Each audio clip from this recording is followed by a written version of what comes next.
At last, we find what we have been searching for 6 months along the Persian Gulf. An open market in human beings. This one takes place in the courtyard of an old fort. 3 men and 3 women are on sale, all Africans. They appear resigned to their fate.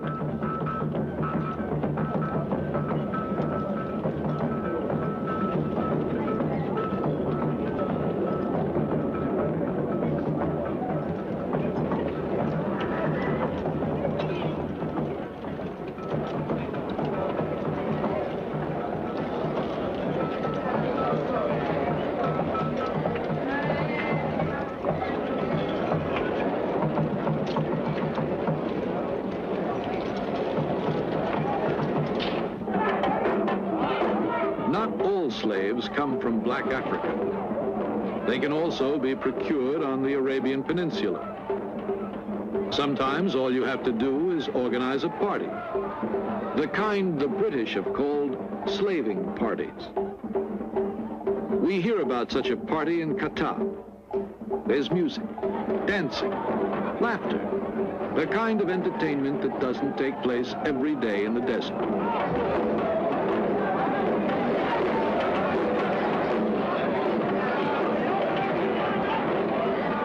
The girls come out of the shelter of their homes. They arrive from nearby villages.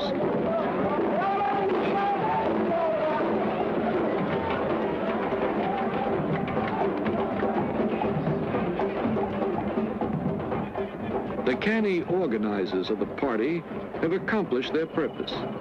They can study the girls at their leisure, decide which ones they will try to buy from their fathers or their husbands, which ones they will have to kidnap.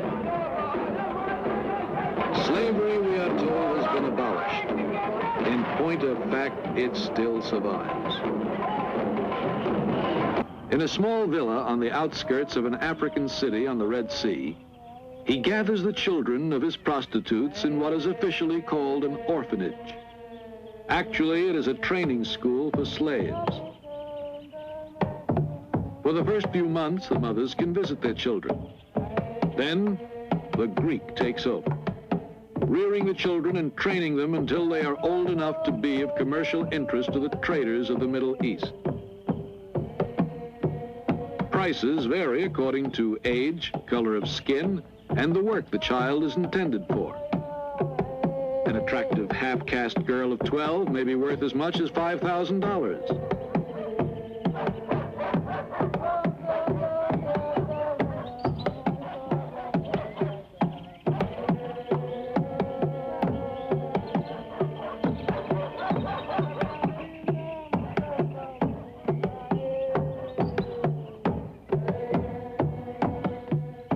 We have been told that a mysterious but important personage is due to visit the Greek today. We wait, and he finally arrives, unaware of the telescopic lenses that are following his every move. He is a buyer come to examine the Greek's merchandise and to purchase the best of it.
eventually land either in a harem or in a brothel. If they look happy at the prospect before them, it is because their training under the Greek has led them to expect a life of wealth and ease and love.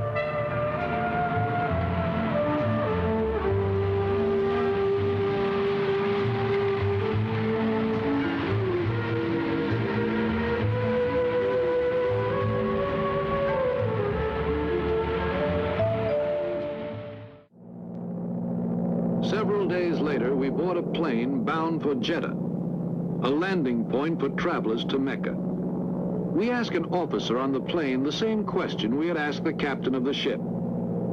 He simply hands us the passenger list. 20 persons on the flight are traveling together. Men, women, and children. 12 have round-trip tickets, and the other 8 one-way tickets. These 8 are in effect living traveler's checks that will be cashed in to pay the expenses of the return for the rest of the party. They are women, servants, and children whom the 4 Arabs will sell as slaves. Their destiny as human traveler's checks has been decided years ago, and now they are carrying out that destiny.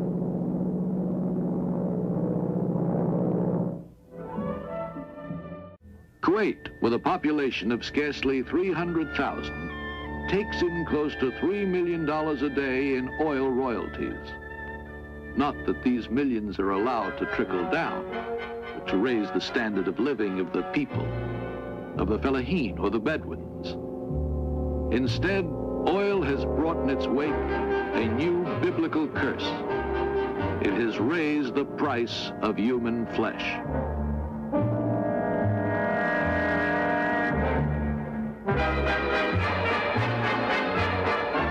Storage tanks and pipelines add a new and modern decorative touch to the vast emptiness of the desert.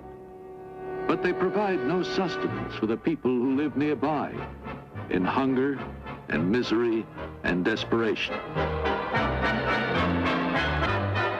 Water is precious, and the camel is precious. And to give the camel a rest now and then, water is drawn by slaves. These girls, 10 to 12 years old, are blindfolded to keep from getting dizzy as they take turns with a camel.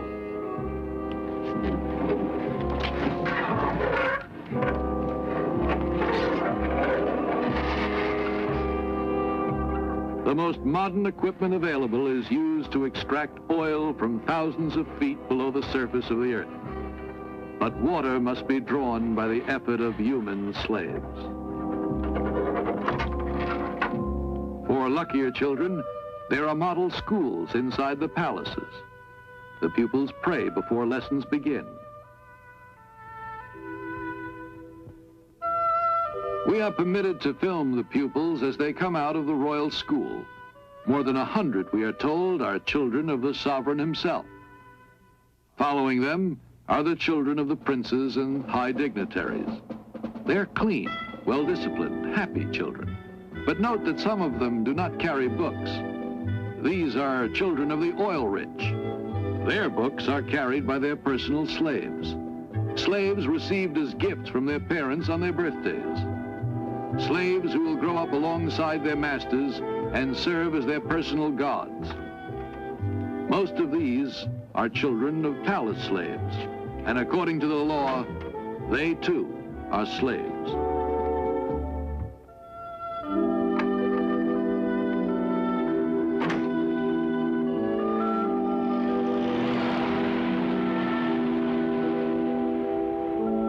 The oil millions turn into automobiles from Detroit, parking lots, and traffic cops who direct traffic straight toward the desert.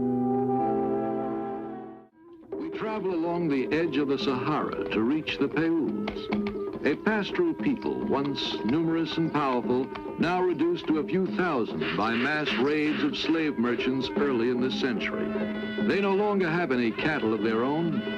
The great herds they lead to pasture are owned by Arab merchants, and the Peuls are so impoverished that they willingly offer themselves in slavery to the owners of these herds. But since they cannot all be taken, The young shepherds show their masters which are the strongest and most courageous among them by submitting to flagellation. The herd owners gaze impassively on the scene, enjoying vicariously the sadistic action before them, and knowing that the strongest will survive.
And the survivors smile and smile and pretend to ignore the pain.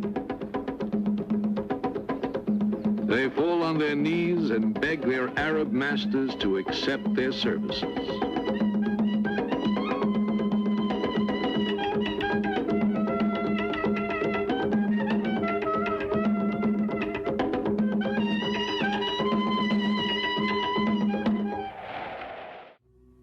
West to east, across the heart of Africa to Arabia. This is the great highway of slavery.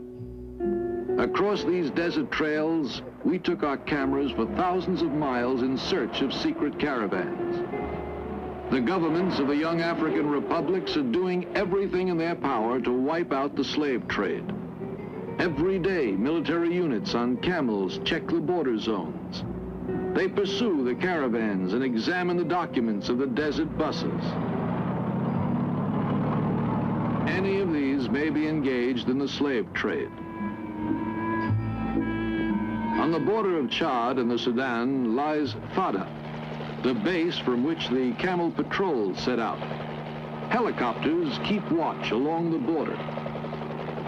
And we have been permitted to accompany the police on one such inspection. Yesterday, pilots spotted several caravans heading toward the wells of Kairouan, the only wells within a radius of 200 miles.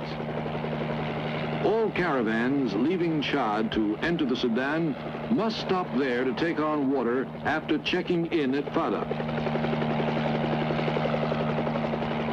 One caravan that suspiciously avoided Fada has moved into the throat of Kairouan, a bottleneck deep in the mountains of Enedi.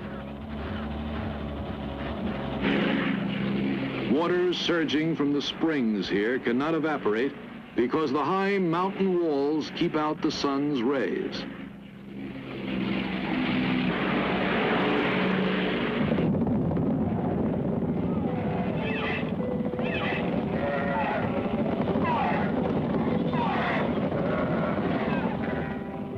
We reach our objective. There is no escape from the throat of Kairouan. It is a dead end.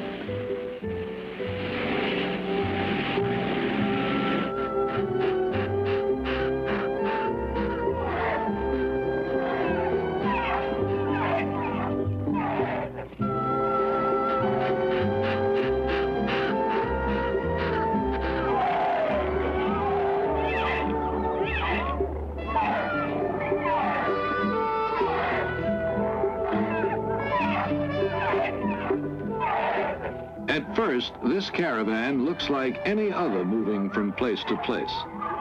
Camels line up for a drink. Bedouins sit motionless, impassive. The police approach with their interpreter and get permission to search the merchandise.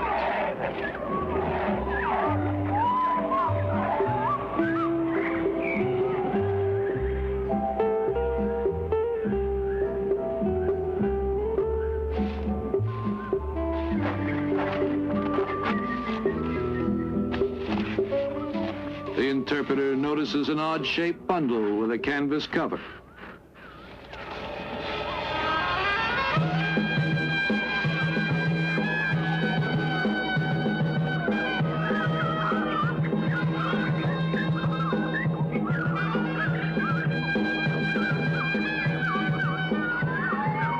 Where were they taking these children? What market were they headed for? The slave dealers won't talk. The children don't know. So the police are unable to find out, and they lose a possible chance of closing off one more market in human beings. A government official gives us an interview on the subject of slavery.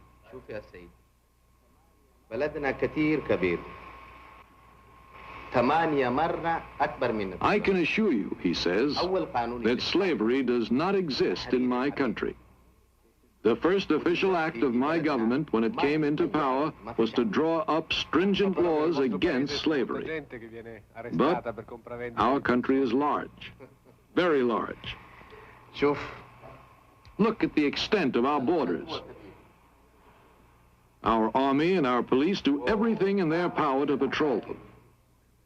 But it does happen that the law is violated on occasion. Can you tell me of a single country in the world in which the law is never violated?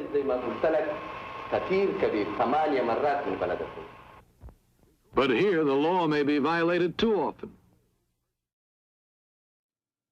Allahu Akbar, Allahu Akbar. Mit Gebeten hat man sie gelockt. Die Araber bringen bereits im 7. Jahrhundert den Islam nach Afrika und mit ihm die Sklaverei. Denn wer kein Moslem werden will, wird als Sklave in die muslimische Welt verschleppt. 17 Millionen Schwarzafrikaner trifft dieses Schicksal. Die Geschichte dieses Menschenhandels ist in Afrika bis heute ein Tabu. Tidiane Ndiaye bricht das Schweigen. Der senegalesische Anthropologe fordert, die Sklaverei der Moslems endlich aufzuarbeiten. In seinem Buch »Der verschleierte Völkermord« beschreibt Ndiaye dieses wenig erforschte Kapitel der Geschichte. Der muslimische Sklavenhandel war der längste in der Geschichte der Menschheit. Er währte 13 Jahrhunderte und hatte viel mehr Opfer als der Sklavenhandel nach Amerika, der 400 Jahre dauerte. Und das Traurigste daran ist, dass die meisten der Verschleppten unglücklicherweise keine Kinder bekommen konnten, weil sie kastriert wurden. In die arabische Welt, in die Türkei, nach Persien und nach Indien werden die Schwarzafrikaner verschifft. Oder sie werden durch die Sahara nach Nordafrika getrieben. Viele sterben schon bei den Überfällen auf die Dörfer, viele an den Strapazen des Transports. Wer auf den Sklavenmärkten ankommt, wird kastriert. Laut Ndiaye überlebt nur einer von 5 diese gefährliche Operation. Die grausame Prozedur trifft alle, die Männer, die auf Plantagen oder im Bergbau schuften, ebenso wie die, die im Haushalt arbeiten oder die Harems bewachen. Diese Eunuchen findet man noch Anfang des 20. Jahrhunderts. Die Araber und die Nordafrikaner waren Rassisten. Sie verachteten die Schwarzen. Deshalb wollten sie nicht, dass sie in ihren Ländern Kinder zeugten. Das erklärt, warum es dort heute keine starke schwarze Diaspora gibt wie in den USA, die eine Aufarbeitung dieser Geschichte fordert und eine Wiedergutmachung. An die Sklaverei der Europäer wird auf der senegalesischen Insel Gorée erinnert. Hier wurden Tausende eingepfercht und nach Amerika verschifft. Solche Erinnerungsorte forderten Ndiaye auch für den brutalen Menschenhandel der Moslems. Der ist für ihn ein Völkermord, denn ein Volk von Kastrierten kann keine Nachkommen zeugen und stirbt zwangsläufig aus. Die Versklavung geschah übrigens im Namen Allahs. Der Koran hat die Sklaverei niemals unterbunden. Im Gegenteil, es gibt viele Stellen im Koran, die die Versklavung von Nichtmuslimen empfehlen. Und im Gegensatz zur Ächtung der Sklaverei im Europa der Aufklärung gab es nie auch nur einen arabischen Intellektuellen, der sich je für die Sache der Schwarzen eingesetzt hat. Im Sudan rufen die Araber schon im 7. Jahrhundert den Dschihad, den heiligen Krieg gegen die Schwarzen aus. Noch heute werden hier Tausende von ihren eigenen Landsleuten versklavt. Viele Afrikaner beten in Moscheen, obwohl ihre Vorfahren im Namen des Islam geknechtet wurden. Über Jahrhunderte wurden afrikanische Könige gezwungen, sich dem Islam zu unterwerfen und noch dazu Sklaven als Schutzgeld auszuliefern. Durch die Islamisierung wurden die afrikanischen Könige zu Mittätern. Wer sich dem Islam unterwarf, konnte der Versklavung theoretisch entgehen. Wer kein Moslem werden wollte, sollte gezielt gejagt werden. Das war der Grund für die Kollaboration und das entfachte viele Kriege zwischen den afrikanischen Völkern. Die Europäer schauen bis ins frühe 20. Jahrhundert zu. Obwohl sie den Menschenhandel längst verboten haben, dulden ihn die Kolonialarmeen vor Ort.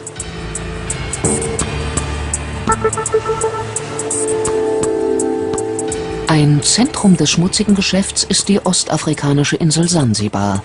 Hier landen die Menschen nach dem Verbot der Sklaverei in unterirdischen Verliesen.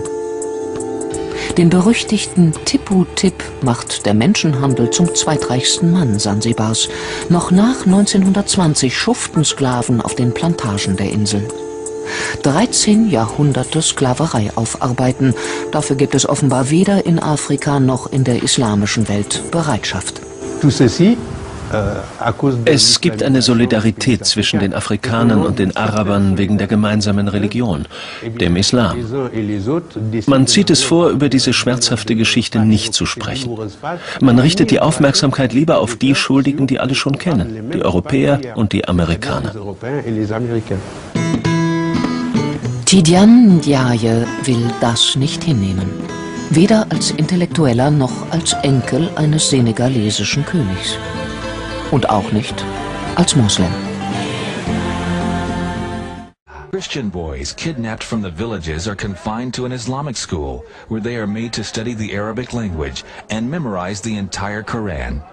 Rising for prayers before dawn and studying until the late hours of the night, they are indoctrinated into the strict teachings of the Islamic faith. Those who refuse to cooperate are beaten and chained until they improve their studies. They must give up playing. Playing is harmful. It doesn't allow them time to study. Anyone who misbehaves, he's whipped so that he doesn't play anymore. When his colleagues see him being whipped, he will stop playing and become afraid. The Quran is difficult. If they do not work hard, they will not be able to memorize it all. A lot of the footage that we have received from these nations, some in Sudan, show young boys being beaten, show them chained, walking down these dusty paths around the school compound with chains. In one school, they have to write on a small board that they carry with them the Quranic verses and then wash this board and drink the water. And their teachers tell them that drinking this water causes them or helps them to memorize this faster. Young girls have also been kidnapped and sold as concubines or given over to the sexual pleasures of the Islamic soldiers. Girls as young as 9 have been repeatedly violated. Tens of thousands of children have disappeared, hidden away by radical Muslims seeking to create a new generation void of any Christian faith. Christian men who refuse to submit to the Islamic movement have been imprisoned, beaten, and oftentimes mutilated. Others have been hung, nailed to trees, or drowned in the River Nile. I must admit that I too, among hundreds of millions of educated people, was under the impression that the African slave trade was the sole responsibility of the Christian Europeans, the white race. That is, until I started exploring the subject in greater depth, and especially after reading an incredibly enlightening book called The Legacy of Arab Islam in Africa by John Alambila Azuma. My whole perspective and understanding has changed dramatically, and I would like you to tell us more about this subject. The success of Muhammadan Islam in deceiving, misinforming, deforming, and contorting both history and reality over a period of almost 1400 years has been astounding. That is, until now. The greatest tragedy about this particular subject is that most of the descendants of African slavery, the black people in the Americas, around the world, as well as among the African blacks, are totally ignorant of the actual facts. Before we lose the concentration of our listeners, I would like to make the following statement and then prove it. That the worst, most inhumane and most diabolical institution of the black African slave trade was initiated, refined, perpetrated and implemented by the Mohammedan Arabs and later aided and abetted by the black converts to Mohammedan Islam. I predict that, as usual, the two subcultures, those of denial of facts and of political correctness, will attack us without once disproving a single statement and or conclusion that we make. Slavery was not created by the white races, because it has existed throughout human history and practiced by every tribe, culture, civilization, racial group and religion. In fact, the very word slavery has its root in the name Slav, based upon the Slavic peoples of Europe who were subjugated by other Europeans. It is not common knowledge that the Arabic word abd is synonymous with the meaning of slave. For example, Abdullah means literally the slave of Allah, and that in the language of the Arabs, all black peoples are called abid, plural, for slaves. While much has been written concerning the transatlantic slave trade, surprisingly little attention has been paid to the Islamic slave trade across the Sahara, the Red Sea, and the Indian Ocean.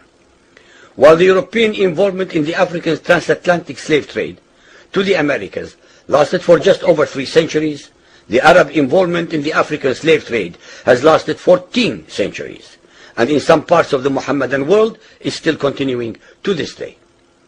The birth of Mohammedan Islam and its conquests brought about the birth of institutionalized, systematized, and religiously sanctioned slave trade on a massive and global scale. In fact, the Quran allows the taking of slaves as booty or reward for wars of aggression against any and all unbelievers, most of the human population. This has led to an enormous number of so-called holy wars, jihad in Arabic. There was and is absolutely nothing holy about these wars, which are primarily to plunder, slaughter, rape, subjugate and rob other human beings of their wealth, produce, freedom and dignity. Mohammedan Muslim states and tribes attacked other non-Muslim groups to achieve these objectives. Although Islamic jurisprudence laid down regulations for the treatment of slaves, however, incredible and heinous abuses have occurred throughout the history of Mohammedan Islam. By the Middle Ages, the Arabic word abd was in general used to denote a black slave, while the word mamluk referred to a white slave. Ibn Khaldun, 1332 to 1406, the preeminent Islamic medieval historian and social thinker, wrote, "The Negro nations are, as a rule, submissive to slavery, because they have attributes that are quite similar to dumb animals." It should also be noted that black slaves were castrated based on the assumption that the blacks had an ungovernable sexual appetite. When the Fatimid Caliphate came to power in Egypt, they slaughtered all the tens of thousands of black military slaves and raised an entirely new slave army. Some of these slaves were conscripted into the army at age 10. From Persia to Egypt to Morocco, slave armies from 30,000 to up to 250,000 became commonplace. The Islamic slave trade took place across the Sahara Desert, from the coast of the Red Sea, and from East Africa across the Indian Ocean. The Trans-Sahara trade was conducted along 6 major slave routes. just in the 19th century, for which we have more accurate records. 1.2 million slaves were brought across the Sahara into the Middle East, as well as a further 450,000 down the Red Sea and 442,000 from the East African coastal ports. That is a total of 2 million black slaves just in the 1800s. At least 8 million more were calculated to have died before reaching the Muslim slave markets. A comparison of the Islamic slave trade to the American slave trade reveals some extremely interesting contrasts. While 2 out of every 3 slaves shipped across the Atlantic were men, the proportions were reversed in the Islamic slave trade. 2 women for every man were enslaved by the Muslims. While the mortality rate of slaves being transported across the Atlantic was as high as 10%, the percentage of slaves dying in transit in the Trans-Sahara and East African slave market was a staggering 80 to 90%. While almost all the slaves shipped across the Atlantic were for agricultural work, most of the slaves destined for the Muslim Middle East were for sexual exploitation as concubines, in harems, and for military service. While many children were born to the slaves in the Americas, the millions of their descendants are citizens in Brazil and the United States today. Very few descendants of the slaves that ended up in the Middle East survived.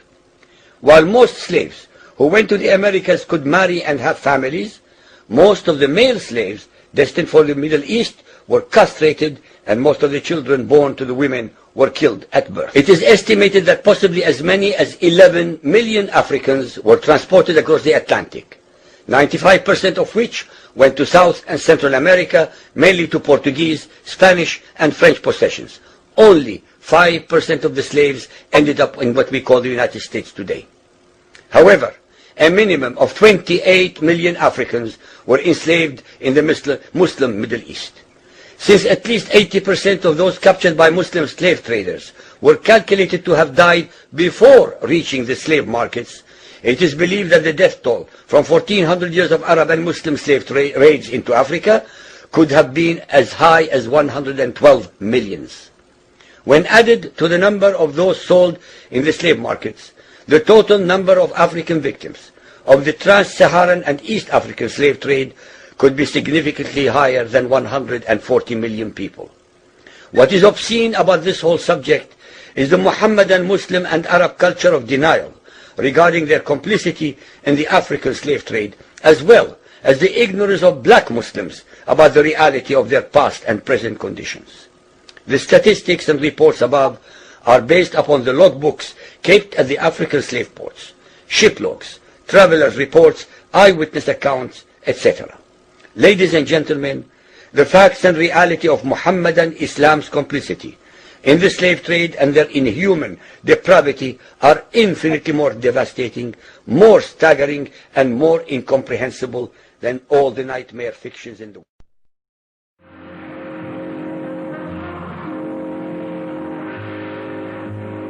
In Chad, a young woman is sold into marriage by her father for 100 salted loaves. The United Nations Convention on Slavery lists such a sale without the woman's consent as an act of slavery.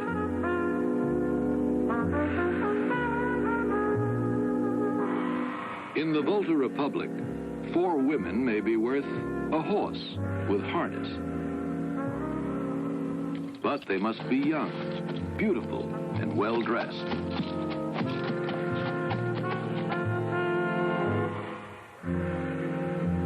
This little girl is worth exactly 70 empty bottles.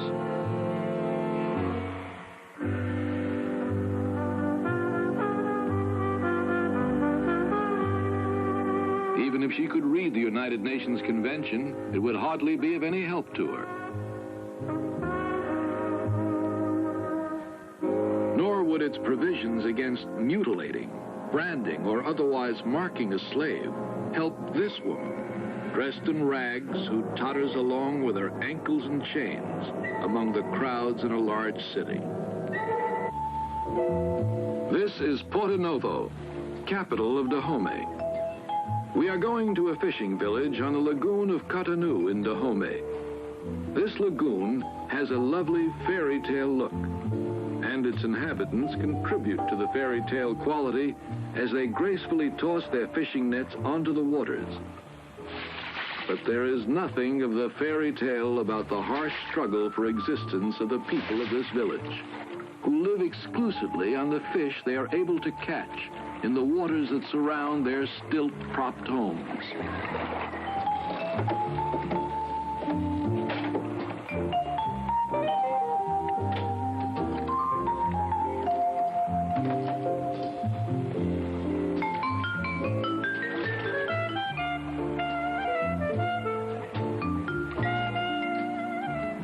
The village is famous in this region for the beauty of its girls, but the lagoon provides only a meager living at best, and many of the male children urge their parents to get rid of the females, the least useful members of the community for work and fishing.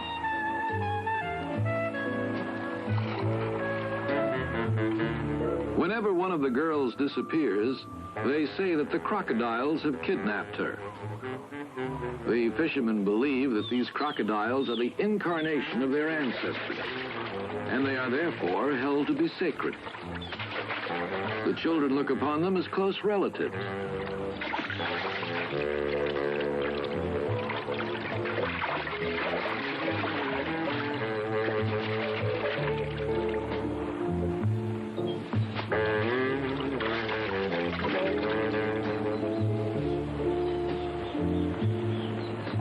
A girl has disappeared. Her father makes a fine show of lamenting and weeping. But if ever the expression has had a true meaning, these are crocodile tears. Actually, the girl has not been a victim of the crocodiles. Her father has simply sold her to a slave dealer. Where do these girls end up? Sometimes they are bought by men from nearby villages and become part of the material wealth of the new tribes. But more often, they are spirited away to the Arabian Peninsula to become concubines in the harems of the desert princes. 2 cameras are hidden at a safe distance. A microphone is buried out of sight. Above all, we bring money.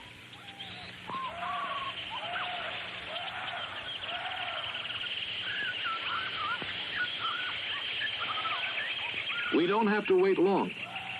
The dealer shows up with 2 women we have told him we want to buy.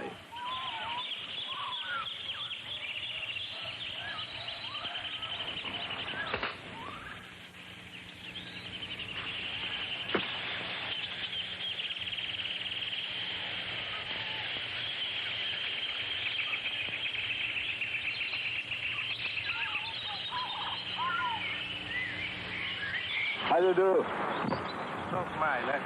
How do you do? Fine. What is the name of this one? This is Margaret, and this is Mary. 300 pounds, 300 pounds. Can you see? Fine. The experiment has succeeded. We set our slaves free, seek a new master, if they are to survive.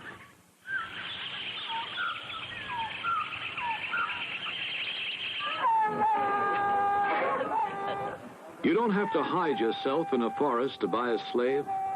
You can buy one on the outskirts of a large city as well. This is an African city at night. One gigantic flophouse.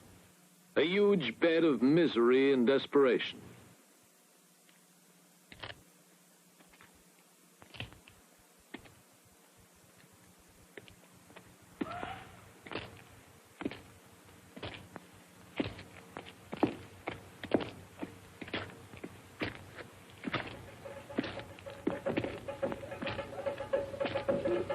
We have been told of a house that sells its merchandise to the biggest traders in Eastern Africa. Our informant leads us there through narrow streets and back alleys.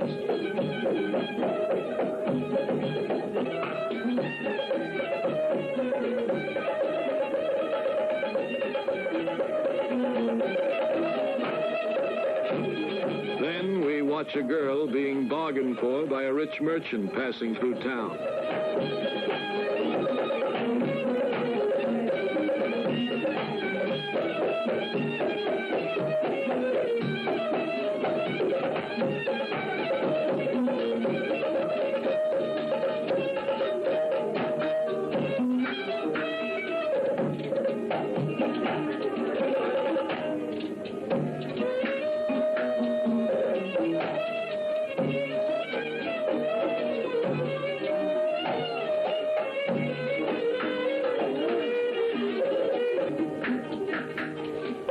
This is indeed a trap, but hardly a tourist trap.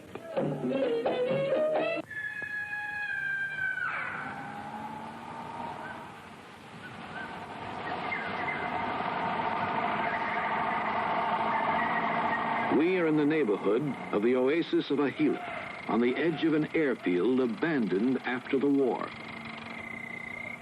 An old plane lands, and simultaneously a truck emerges from the darkness.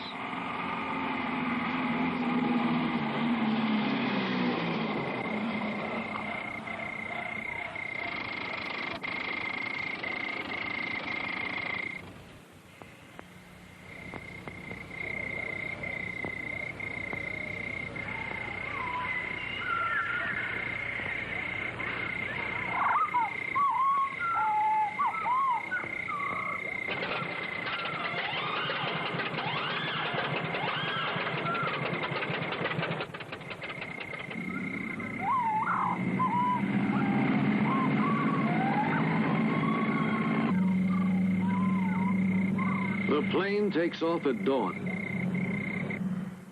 Do the pilots know what cargo they are flying and where these children end up?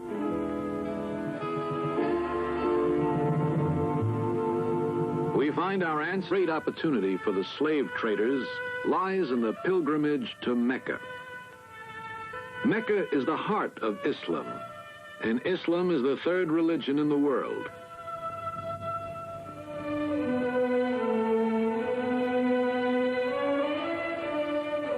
Show me one single Muslim country where slavery is not practiced, Prince Faisal of Saudi Arabia once said to a journalist.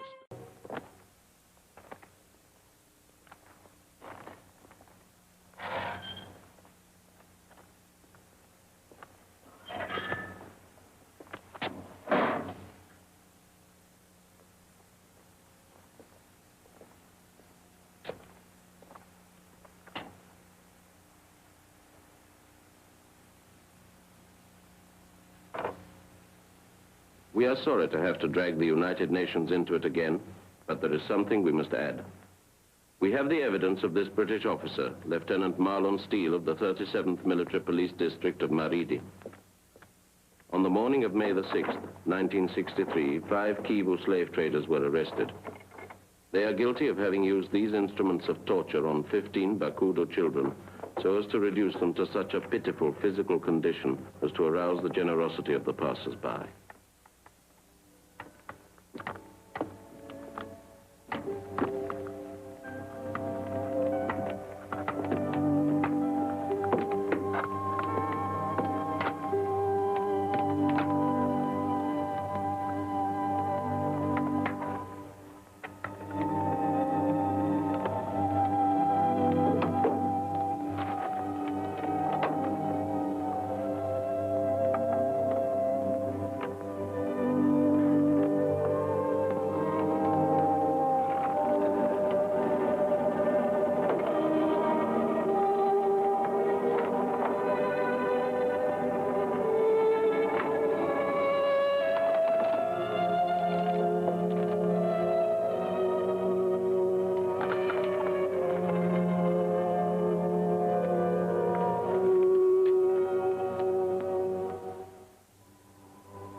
We are sorry and ashamed to have to insist on showing this terrible document. This young British officer who is collecting evidence is sorry and ashamed too, but it is his duty. Just as it is our duty and that of the whole civilized world, or the world that calls itself civilized and feels smugly at peace with its conscience and with God, to consider this an accusation, to stop this cruelty.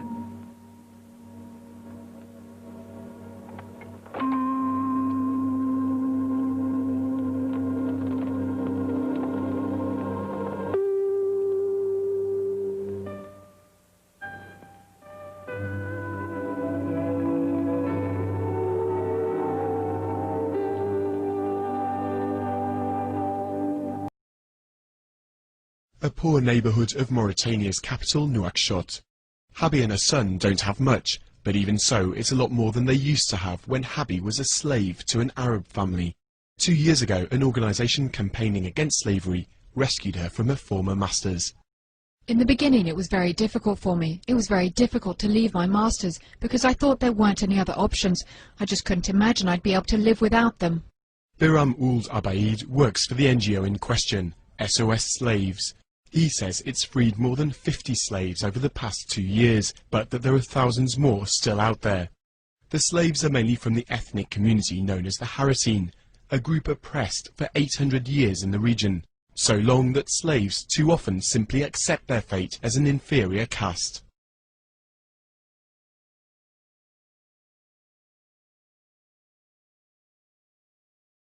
When you talk about slaves in Mauritania, you're talking about people who were born slaves. That means who work with no salary, who have no rights with their children, no right to education, and if it's a woman, she must sleep with her masters at their will. Messaoud Ould Boulker is ethnically a Haratine. He's a candidate for the presidential election and has risen to be president of the National Assembly, a first for his community. He's frustrated about the lack of progress. Just because I'm president of the National Assembly doesn't mean that the problems of my community are therefore resolved, or that there's even been any evolution. On the contrary, we're doing everything for the concrete cases of slavery which are on the way. People can't accept the fact that the government is treating these cases as slavery. Slavery was officially outlawed in Mauritania in 1981, but it only became a crime to own slaves in 2007. Theoretically, the offence holds heavy punishment, but in reality, nobody has so far been sentenced. Habi and her son might have been spared from their lives as slaves, but thousands of others haven't yet been so lucky. These ruins are all that's now left of the village of Niamlel in southern Sudan. Like many predominantly Christian villages in this area, it's been looted by Sudanese Arab militias from the Muslim north. They carry out regular raids on the Dinka tribespeople. They're supposedly freelance robbers, but the village is on the front line of the war between north and south. The Muslim government appears to turn a blind eye. This family says they've been left with nothing after the Arabs carried off goats and cattle and then burned the village.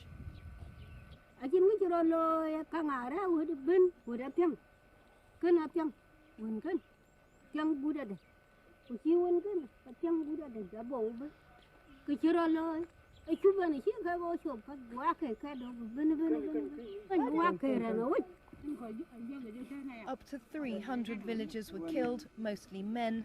Then the women and children were rounded up.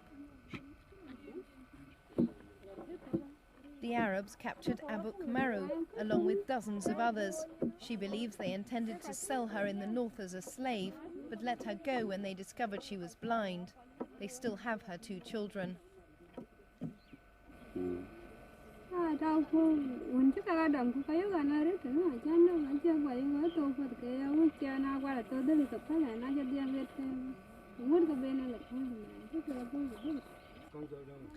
Akai Barjok was captured in the same raid along with her 3 children. She was rescued by her husband, who undertook the dangerous journey to the north, where he found his whole family had been sold into slavery.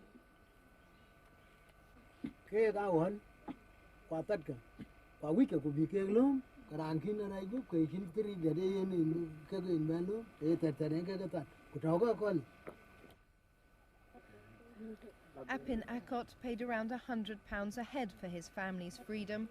It took him months to earn the money, but few people managed to make the journey north. So 4 hours walk away from the village, a new market has sprung up. Arab traders have realized that they can sell escaped slaves back to their families for 5 times the price in the north. At this market, former slaves change hands for £500, a few Kalashnikovs, or 5 cows a head. A group of 22 people wait to be sold. To get here, they've escaped from their owners and been rounded up by the Arab traders, who bring them back to the south. Until money changes hands, they won't be free. 600,000. 22. Was 12. 22. The practice has disturbed some Arab merchants.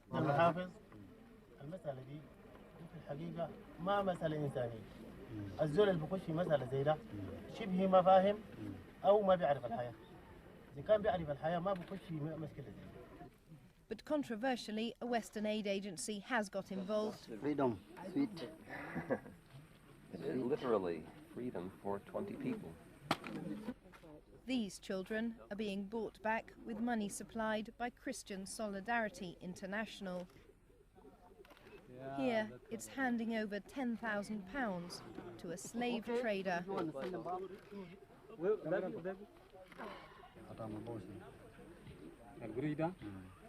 نشتغل معيشة بس ناكل ونشرب. ولا بتاع برك. ده؟ لا ده. أنا بقول القروش ده مالي أنا براي. The charity made a clandestine visit to the area, which is closed to aid workers. Baroness Cox, the British Conservative peer, defended the programme. You came here and you saw families whose children were enslaved, families who've lost everything. They've lost their livestock, they've lost their means of living, and they have to raise the equivalent of 5 cows to buy their child back. Would you leave those children in slavery if you could actually enable the local people to redeem their own children's freedom? The practice of taking slaves has flourished during Sudan's civil war. Niamlel village is close to the Sudan People's Liberation Army, fighting government forces in the north. It's alleged that the government is training and even arming the Arab looters to further its military goals. They are practicing the slavery and they are killing people, innocent people, without any reason. If they want to crush us, they should fight us alone without killing and abducting people and practicing slavery. In a situation of war, it is likely some mistake may take place. But I can assure you, it is not a policy, and we challenge those evidences we have support to bring it to us, to take them to our appropriate authorities, and we can assure you we can respond to them. People like Alouat Majok may provide that evidence. She became a slave as a child. Her baby is the result of a rape by her Arab master and bears his name.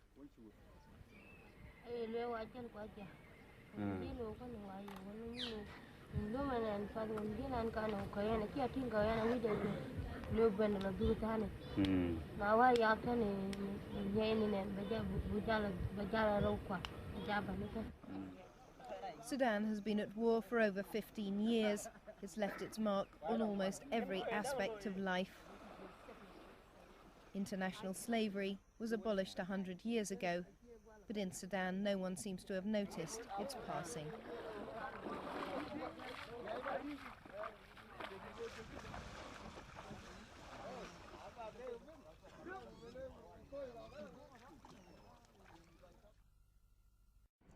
The first colony the Arabs founded in Africa was in the Dahlak Islands in Eritrea, and the Arabs developed a large slave trade to feed the insatiable demands of the Basra salt and soil reclamation projects around Basra in Iraq, where the delta, where the Tigris and Euphrates enters the Persian Gulf. This is also Muhammad's time, 7th century. Yes. This was the rise of the Arab Empire that became, an international empire.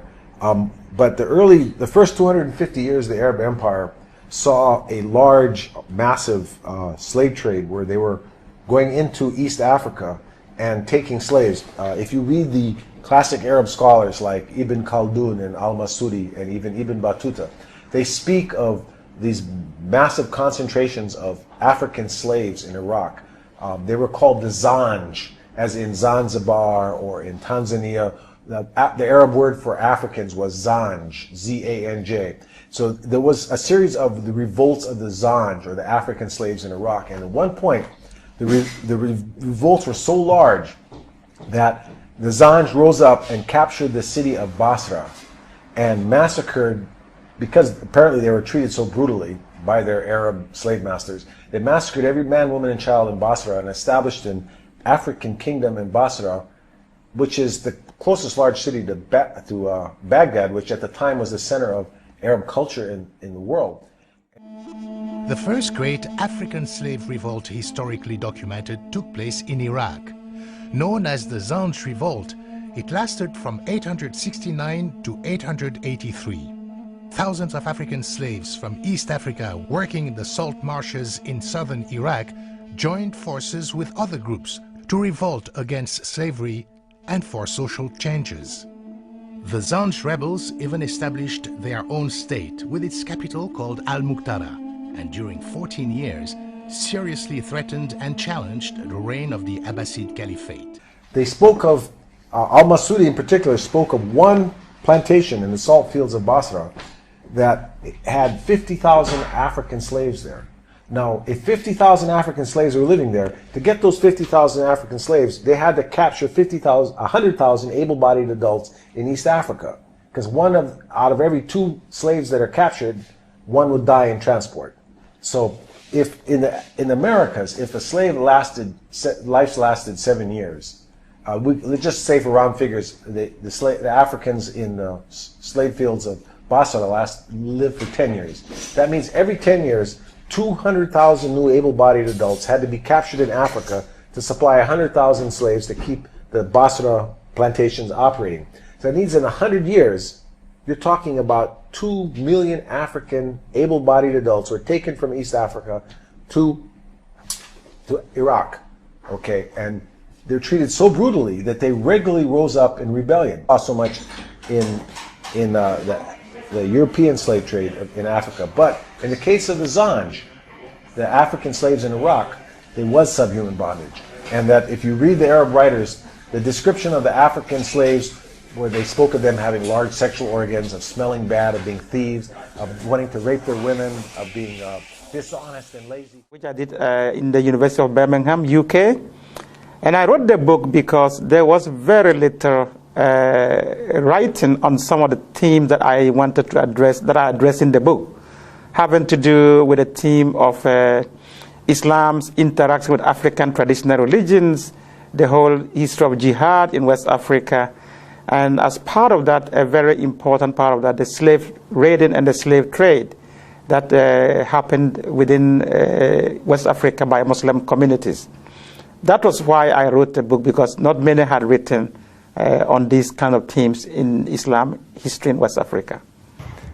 Now, I'd like to look at one of the topics in your book, the topic of colonisation. We know that the Christian West colonised Africa.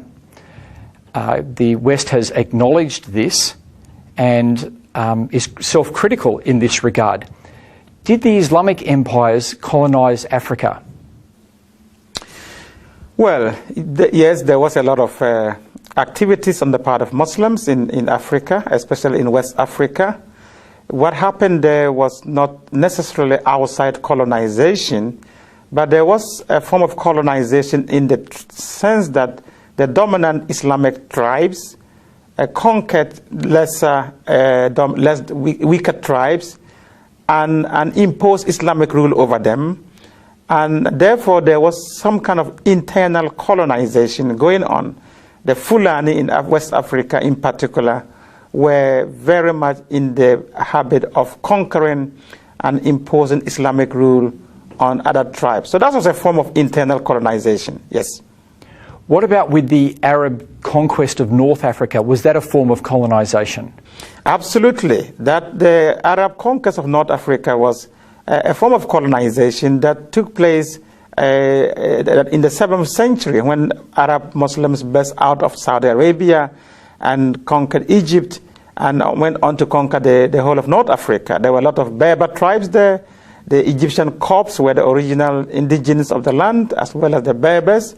And they were all conquered and Islamized and Arabized. That was also a form of colonization, definitely. Now, do Muslims today acknowledge this? Are they self-critical about this? Not to the extent that the West has become very critical. In fact, many Muslims don't even admit that there was any form of colonization. Even though if you talk to the Berbers, and let's be also aware that many of the Berbers will become Muslim, the Berbers will tell you they have been colonized. They have been, there's been Arab imperialism.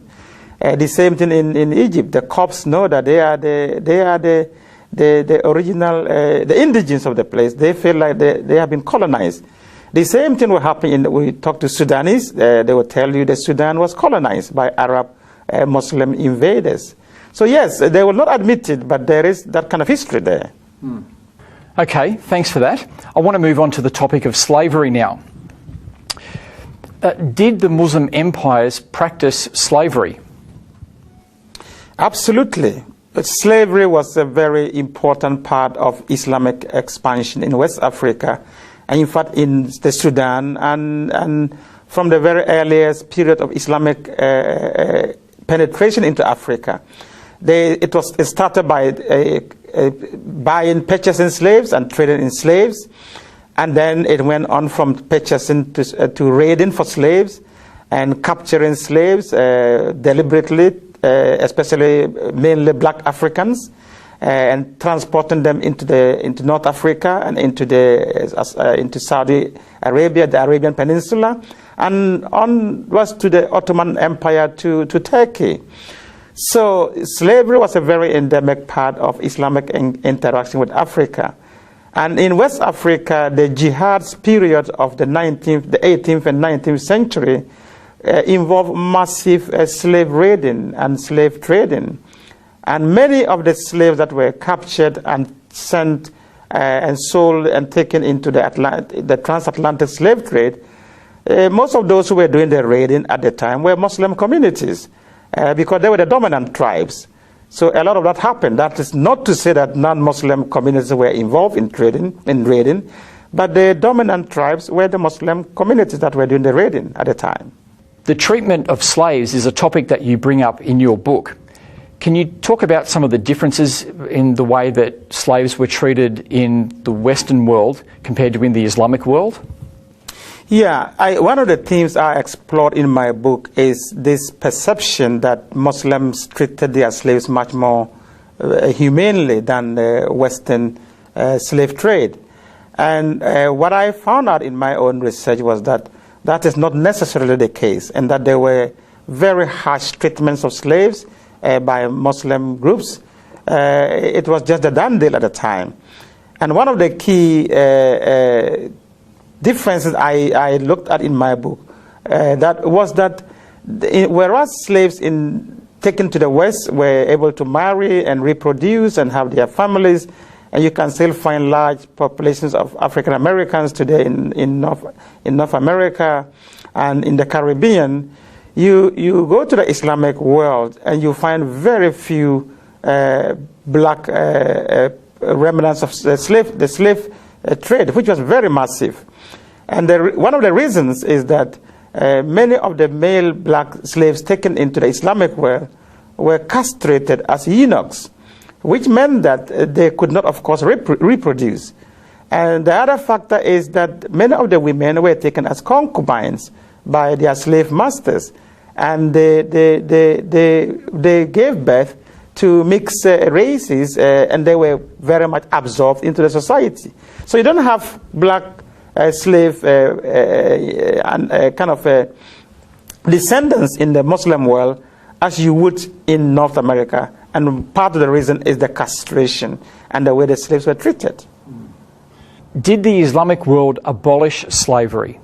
Slavery persisted in Islamic countries far, far longer than it did in the West. The West abolished slavery long before the Islamic countries ever abolished slavery. And they did so under a lot of pressure from colonial governments and from Western governments and from all kinds of activist groups. And in fact, the Saudi Arabia, for instance, abolished slavery in 1961 or 1960 thereabout, whereas Mauritania abolished slavery in 1981. And these were done on paper, and a lot of it is still being done. In practice, there are still a lot of slaves in Muslim countries. And the Sudan, during the Civil War, there was a lot of slave raiding going on, done by the Arab Muslims in the north against the enemies and the Christian Africans in the south. So even up to the 90s and this century, there was still capturing of young African men, boys in the Sudan for sale. So slavery continues, even though it has been abolished on paper in many Muslim countries. I often hear Muslims talking about the golden age of Islam, and they look back to this as the time when Islam ruled, and this is the golden period that they look back to. What's your understanding of the golden period, the golden age of Islam? Yeah, it depends on which Muslims group we are talking about, but the golden age of Islam, many Muslims look back to the period between the 7th and the 9th century, when during the Abbasid Caliphate, or rather from the 9th century to around the 13th century, during the Abbasid Caliphate. They talk about it as the golden period of Islam. But if you look at that history, it is fraught with difficulties, with a lot of problems. Yes, a lot of progress was made under that period. There were times of very stable rulership. There were times of progress in terms of learning and science and exploration. There was a lot of that going on. But that does not necessarily, and that was the time that Islamic orthodoxy was formalized. So there were a lot of milestones within that period. But in terms of golden period, I think it's very tricky to begin to talk about golden periods. If we look back and look at how messy the whole situation was at that period and many other periods in Islamic history, just like many of the other empires. Yeah, because from what you were saying, it was a time of conquests, colonization and slavery as well. Absolutely. With everything else. Absolutely. So there may have been those great moments, but there's still conquest, colonization and slavery as part of it. Absolutely. And during that time, it has to be said, Muslims were not the only ones who were conquering, other people were conquering also. And slavery, yes, during the 9th up to the 13th century, slavery was still very much an Islamic phenomenon as compared to the West. Of course, there was ancient slavery in many other societies, but in terms of chattel slavery, in terms of slavery as an institution, that was profitable. That was very much still an Arab Islamic preserve until the West came in sometime from the 15th, 16th century onwards. So yes, there was a lot of that as part of that so-called golden period of Islam. Now, discussing these ideas in our universities is not always an easy thing to do. In your book, you write, hence, in the study of Islam in the West, the dominant convention is that a critical approach is reserved for the Christian past, but forbidden for the Muslim past. The net result is a romantic picture of the history of Islam, avoiding and sometimes denying such issues as the jihadist slaughter and mass enslavement of traditional African believers. Can you just talk to us a bit about your experience as an African in the Western universities talking about these issues? Yeah, that is actually a very important question. I, as an African who embarked on the study of Islam in Africa, was very frustrated that, especially back in the 90s when I was doing my studies, that Western academics were shying away, almost self-censoring on these difficult themes of jihad, of the violence associated with jihad, and the slave raiding and slave trade that was very massively undertaken by Muslim societies in Africa. And some only noted in a footnote, and we don't want to discuss it. And that was very frustrating. Meanwhile, they will go at length and talk freely and openly about the Western transatlantic dimension of slave trade. And so for me, this painting of a very romantic picture of the Islamic past in Africa was hindering interfaith dialogue and dialogue between Muslims and Christians in particular. And especially in a situation where the radical Muslim groups were laying claim to these histories, these romanticized histories that was written mainly by Western scholars, that they had a golden age of Islam in Africa that they want to return to. Unfortunately, many of the groups that we have today that are ideological Muslim radical groups, and even Boko Haram in Nigeria, are laying claim to some of these romanticized histories that has been contributed to by Western scholarship and academia on the West of Islam in Africa. And this is what I was trying to challenge and to raise questions about, that we have to paint a more realistic history of the past. Africans have to get a more holistic history of their past if we have to live together, have meaningful dialogue between ourselves as Muslims and Christians. So what do you think is the way forward? Yeah, I explored in my book, the reason why I wrote this book was not to be polemical against Islam or anything of that sort. It was simply to say to African Muslims, my co-Africans, fellow Africans, that look, both on the Islamic and Christian fronts and on the past, we have difficult histories with the way these traditions interact with Africa. So we need to take both histories critically. We need to study the histories critically, instead of denying and romanticizing one history. Because when we do that, we are not going to, unless we understand our past very clearly and honestly, we cannot move forward with any sense of integrity and mutual respect. So the whole idea is, how do we move forward? Let's have a much more critical discourse of our past, and then we can move forward with meaningful futures together. That's the only way to move forward in this.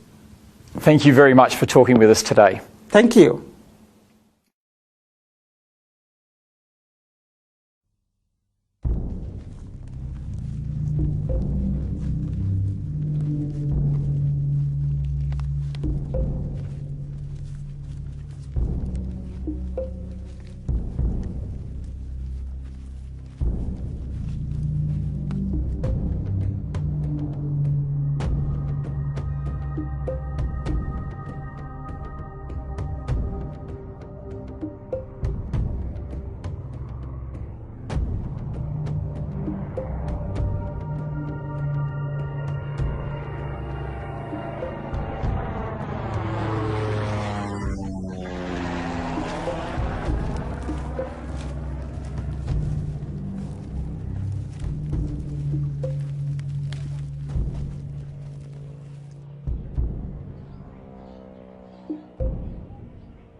Akai tinga mai ke ga ja pingi te len tembe ong pin ka jal kai karu ke monjeng ke ga ja yo ko chena ku mai ja pingi ku ma ja kin ben wer ni ya miskin fa ku nian dele ku beki ana kit pat dan chin no ka chin tangi je to ko ong kin nyai a wor wel pat wong ki de no ne na chi kwa de ten đi qua tại chín ngã kia nằm ya ai chiếc nhai.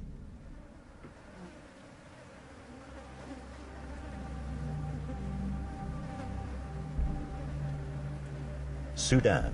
Since 1952, this enormous African country has been struck by a civil war between the north and the south.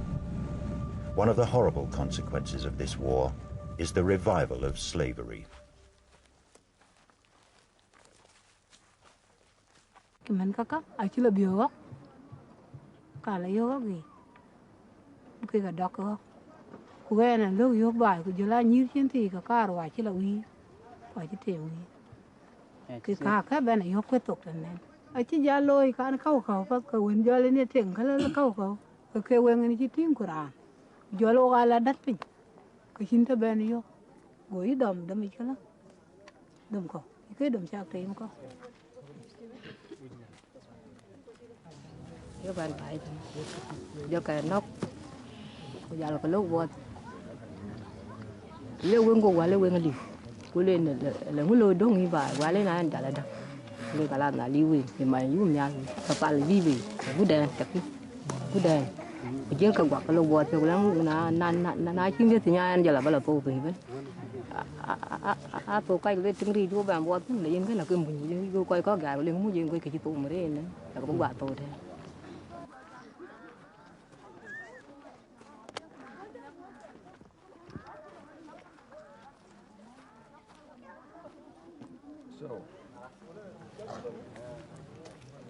So there were, what, 414 slaves, so it's 20,700,000 Sudanese pounds that we owe you.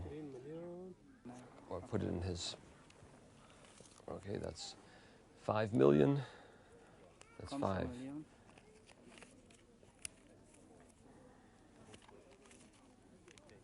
That's 6 million.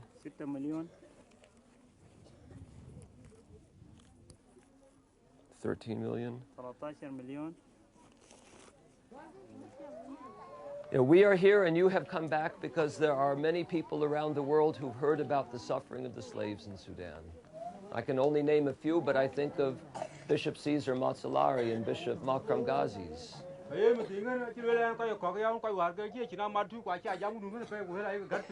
And so many people have not only felt bad in their hearts about the suffering, but they have felt that they must do something, and they've prayed every day, and they have given money.